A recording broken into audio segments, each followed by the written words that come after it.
My name is Kiwana Bell. I am the Chief Operating Officer for Westside Health Authority.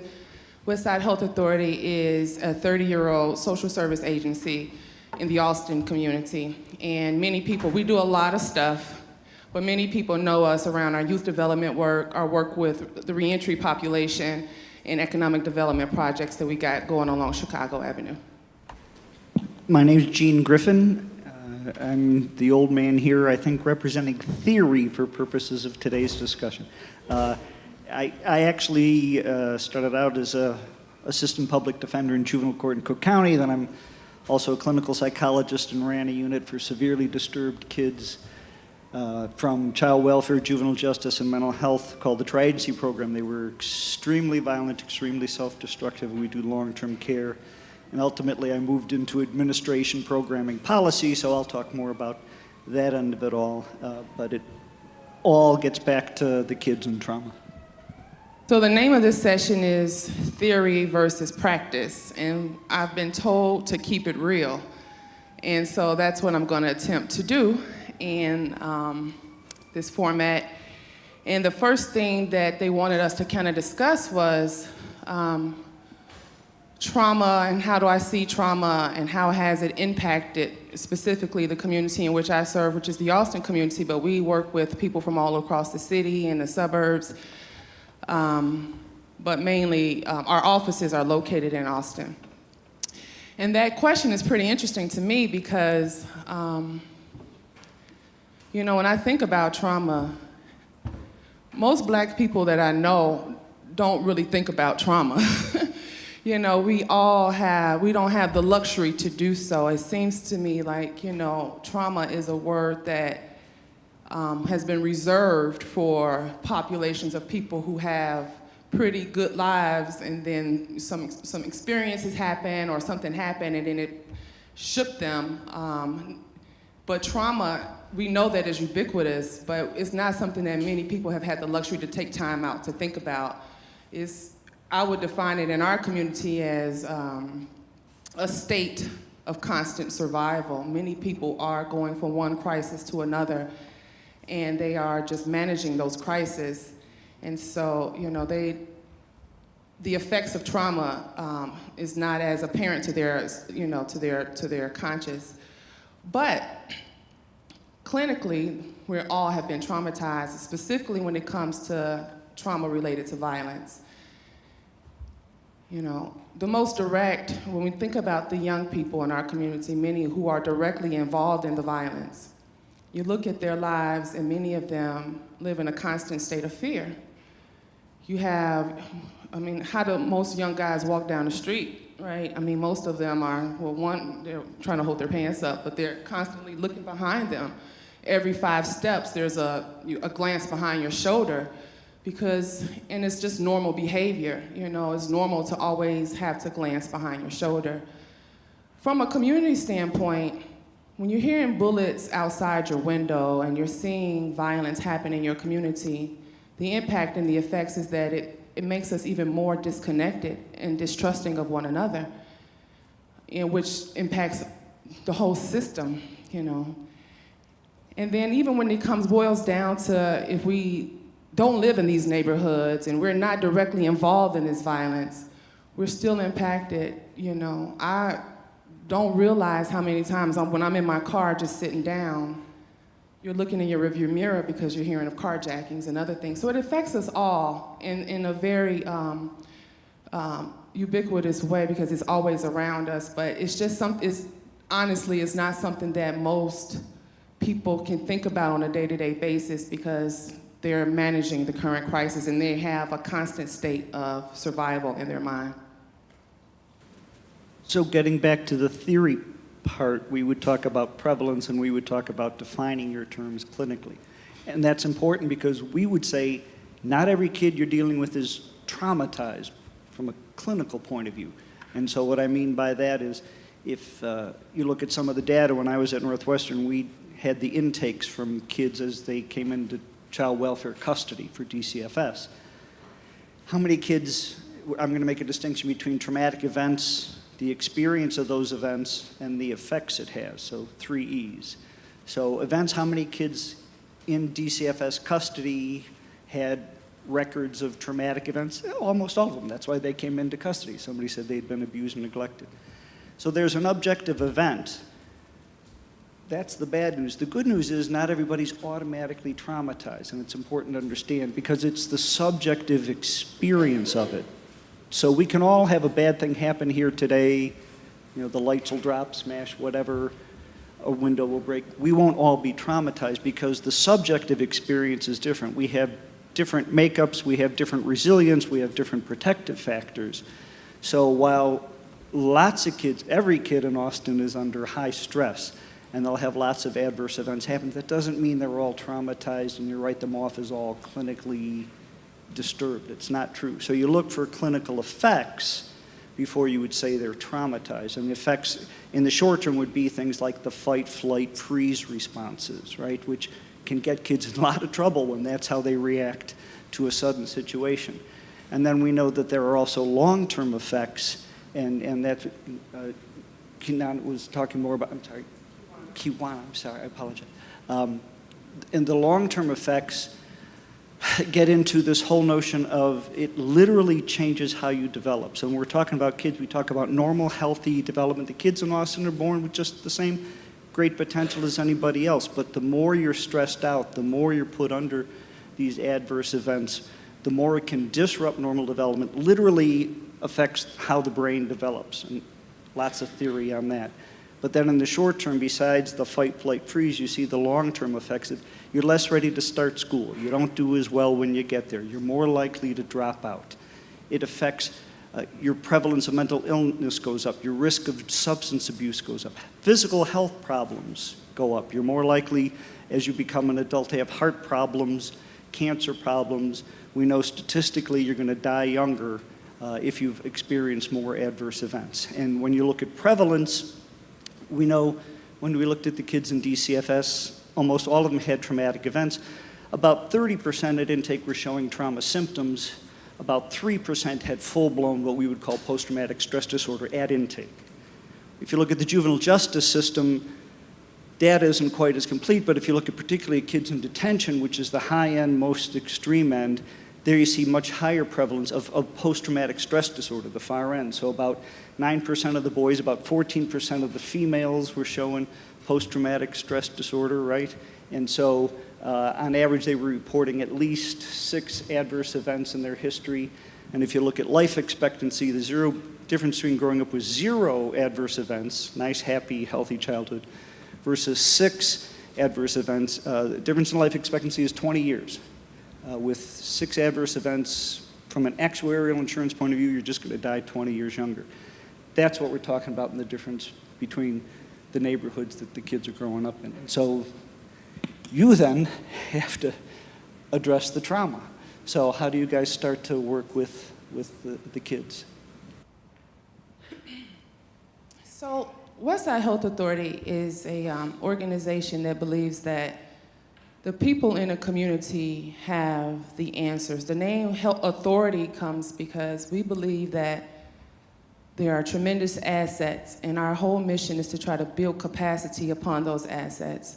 I think one of the problems in the service in the practitioner community has been to look at people from their deficiencies and try to fix those problems. That's a noble thing to do, but a lot of times you create victims and you take away the power of people to be able to see the change, because one of the young men said while he was in prison, he was able to say, I believe that I can change and I want to have that change. So, you know, when people come into our door, our approach is to, one, understand their narrative and their story and how did they come to that narrative, and then to try to adjust that narrative so that they can see themselves as a larger part of the community. And we look at that. So when people come in our door, someone may come in with the support service need, but we also look at them, what gifts or what assets you bring, because our motto is it takes a village, and we let people know you are a part of this village. So we have something called the Good Neighbor Campaign in every block of village. And we come together as a community a lot of times, and we start off and we say, what are your gifts? And what can you offer to this village? And this, people can be addicted to heroin, illiterate, but we say, oh, well, he can bake a pound cake, he can do poetry, and we try to leverage those gifts while addressing those supportive service needs.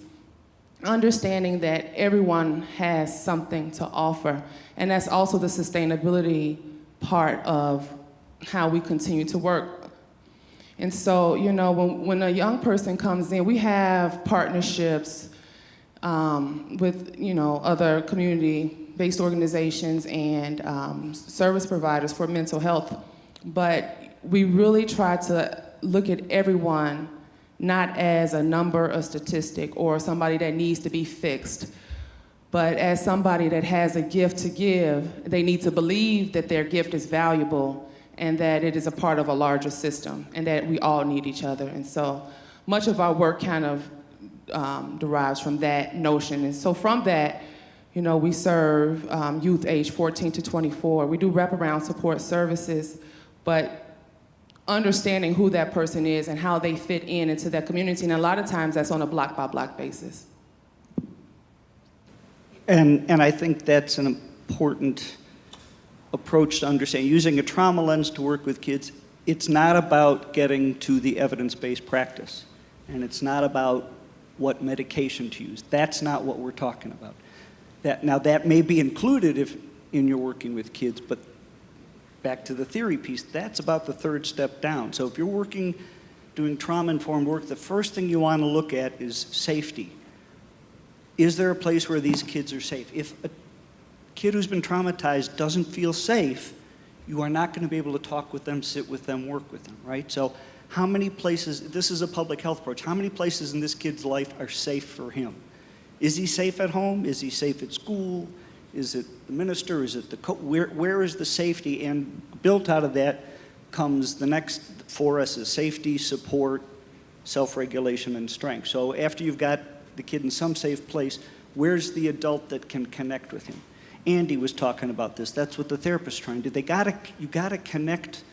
The adult support has to be there first before you start doing any therapy, right? Because kids who've been traumatized don't trust adults, particularly out of child welfare. They've been abused and neglected by adults, and some adults who promised and seduced them and then hurt them, right? So you've got to start with safety, as much safety as you can find in your community, as much support, as many people that will be there for that kid long term, which often isn't a therapist because the turnover rate is so high. So where's the family? Where's the community connection? Those levels of connection are going to have to be there first. Then finally, after you've got your safety and support, then you can maybe start with the kid about the self-regulation and the fact the fight, flight, freeze, all those things that he's going through and help him to see it. And finally, it's not just a negative focus. It's not enough to say, stop doing this. You gotta do the strength building and say, and do this instead, and here's ways to build your resilience and build your protective factors. And that's when you get back to the healthy kid that you started out with at the beginning with the potential before he got diverted by all the trauma. So Kiwanis got it right. I just put it in the theory language. One of the challenges that we have is resources for young people that have been identified to have trauma. And we have limited partners that we can send to. One of the things that we want to think about and talk about is how can we make this mental health care a public health issue, and how do we provide more resources for that? I think one of the ways you make it a public health issue is you change your language and stop just talking about risk assessment. So to me, that is a risk assessment lens is not a trauma-informed lens. And what I mean by that is, again, going way theory, the U.S. Constitution gives the state several obligations and powers. And in juvenile court, you got the child protection side and the juvenile justice side. And the Constitution said states have to care for those people who can't care for themselves, the children, the elderly, the mentally ill. Those are using parental powers that a state's given. On the other side, the state also has the obligation to protect its citizens from those people who are going to hurt them. That's using your police powers. Risk assessment language falls on the police powers side, right? Risk assessment is this kid going to be violent? Is he going to hurt us? And so you're assessing how much of a risk is he now. And as long as you're just doing pure risk assessments, the kid's not going to come out with a healthy score, right? That's not a public health approach. With risk assessments, it's, yeah, this kid's really dangerous versus, okay, he's not dangerous. But he never comes out healthy. It's never a positive assessment, right? It's only how dangerous is he. And the implication is your goal is to make sure that you're not going to harm me. It's not really about what you need. It's not really about making you healthy. It's just saying, my concern is how much of a threat you are. And as long as you're not a threat, then risk assessment's done. And it doesn't help you grow and become a healthy, fully developed person. So that's where the public health language would get way, and not to deny that risk assessment has to be a piece of it, but that is so, and risk assessment also implies it's the kid's problem. It's not society and community and everything else around, the safety and the support that we haven't provided. So I think if you really want to do a public health approach, you have to get away from just using risk assessment language with these kids, because that's only going to do a negative focus on them and not get to their needs and their positive development, which is what you really want to get back to. From your end, what would you say is the biggest gaps in terms of the system? I know you got to be working together. Where could you use the most help?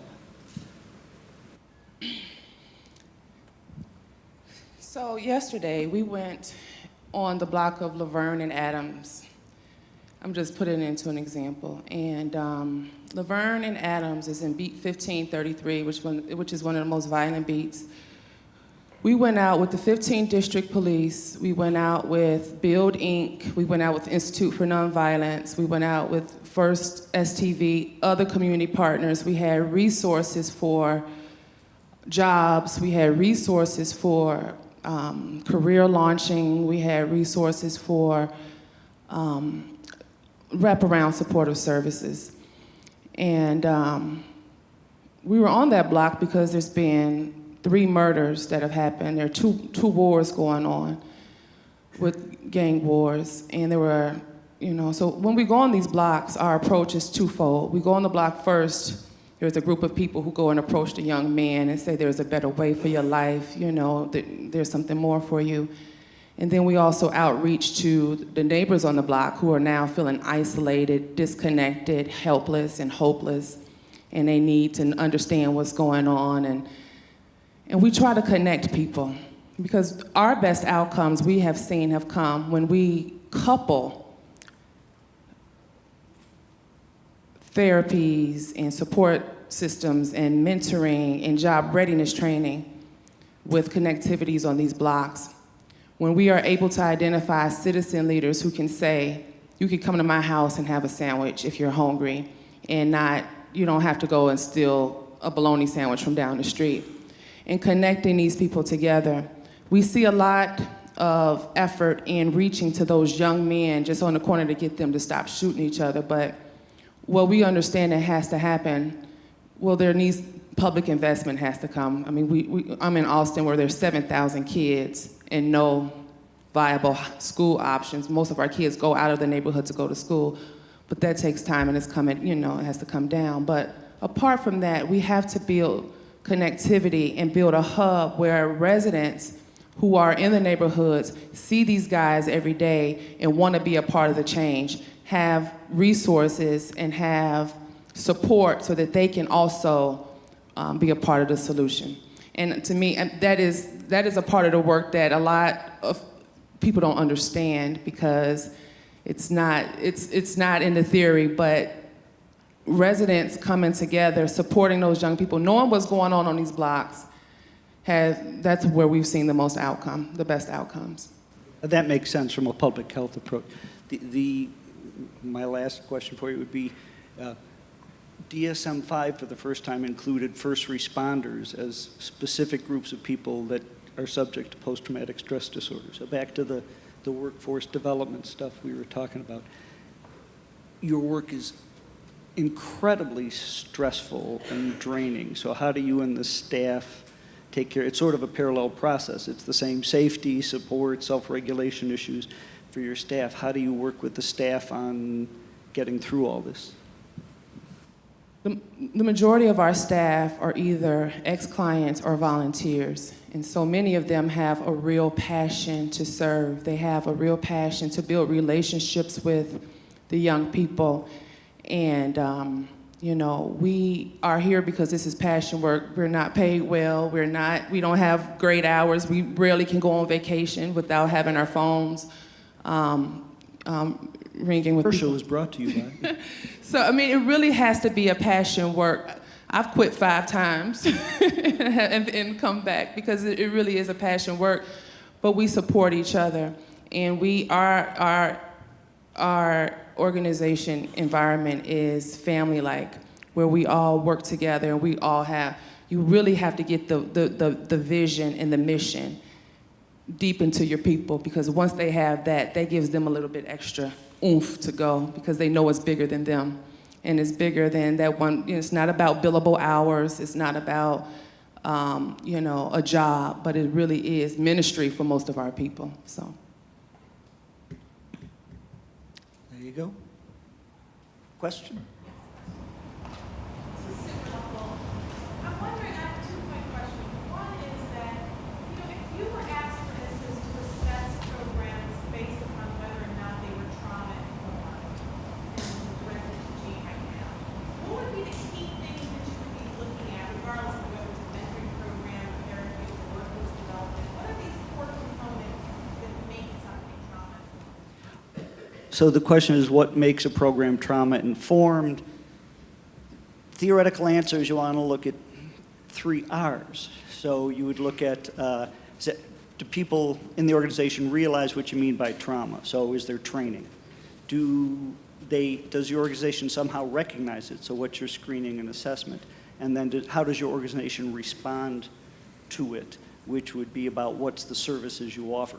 Sometimes they put in a 4th one, which is resist re-traumatizing. How do you work with your staff and support them around it in the process? And I would say, to me, the pitfall, if I see any where people get hung up the most, it's they get hung up on the assessment stage and they don't get to the services.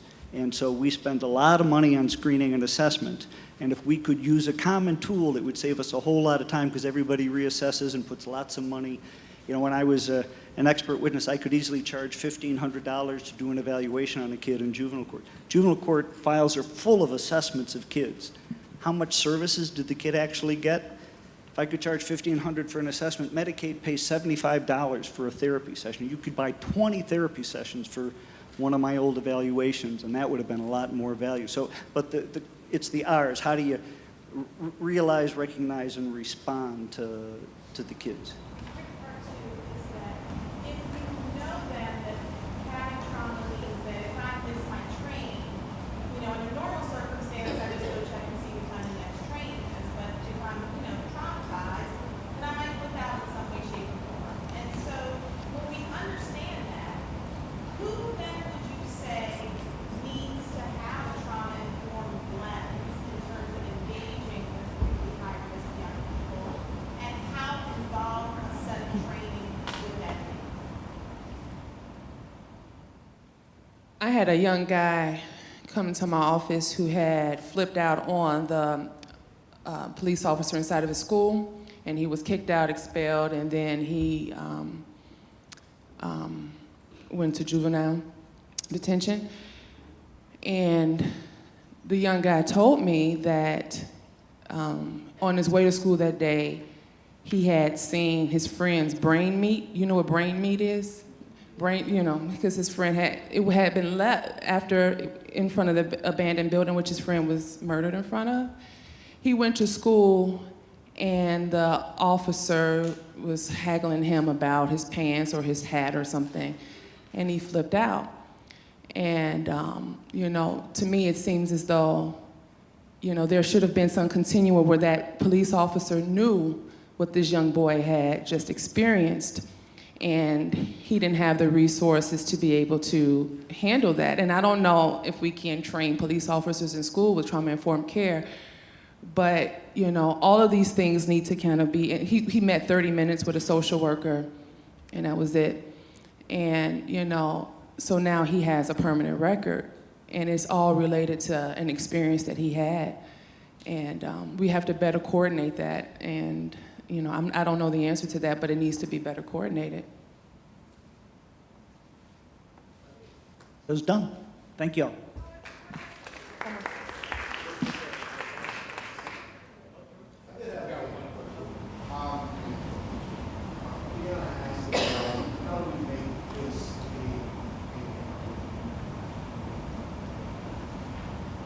How do we make this a greater public health issue? This is still.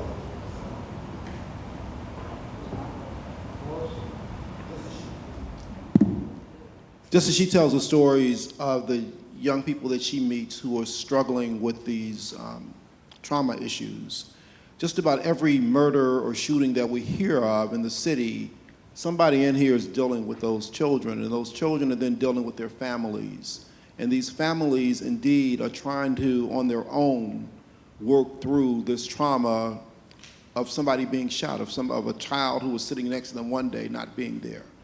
So when you suggest that we have to treat it in a different way, I guess the greater question is, what I'm just saying is not anything that everybody else doesn't recognize. So how do we take that recognition and move that to action so that there is something that's happening that helps to treat this trauma that's out there, because it will continue to repeat itself as people try to to be resilient and manage this on their own? Yeah, I think you're absolutely right. It is in part that first are getting people to understand what we mean by trauma and how kids really are affected. You'll hear people saying domestic violence, well, the kid's only a baby, they won't remember.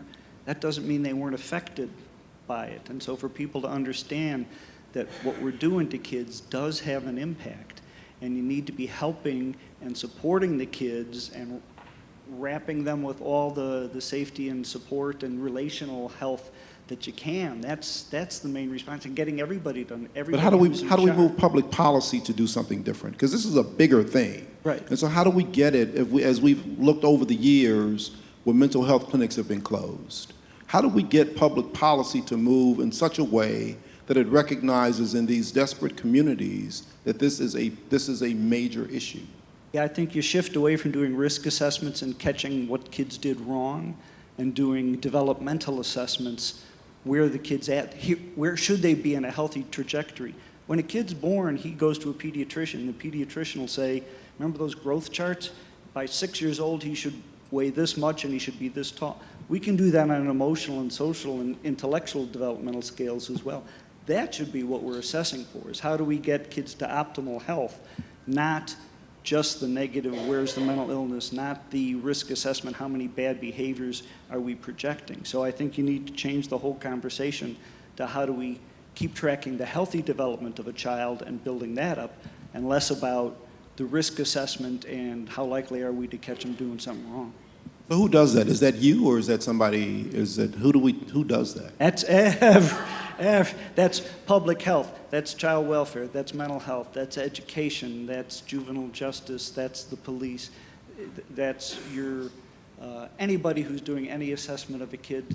Are there trauma assessments involved? Are there healthy developmental assessments involved? The traditional mental health assessment for a community agency does not include a trauma assessment and doesn't include a normal developmental assessment. They're only assessing mental health screen. So it's a different conversation to have, but it would be one that you could get everybody on the same page. It's just a heavy lift. Kuana?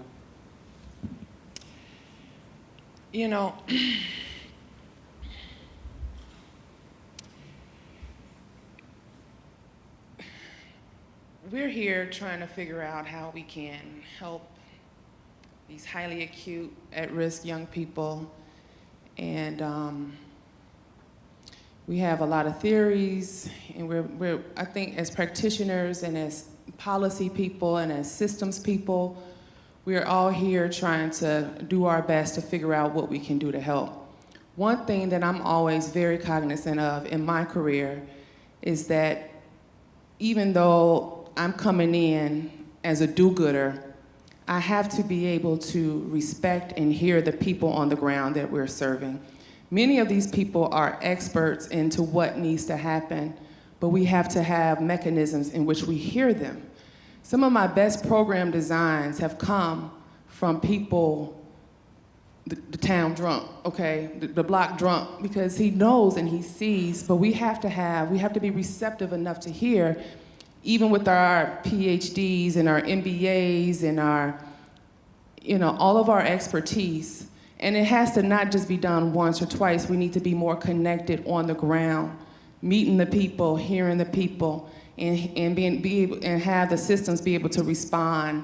And right now, it's like, we have sessions like this, and it trickles up, and then the policymakers and the boards kind of,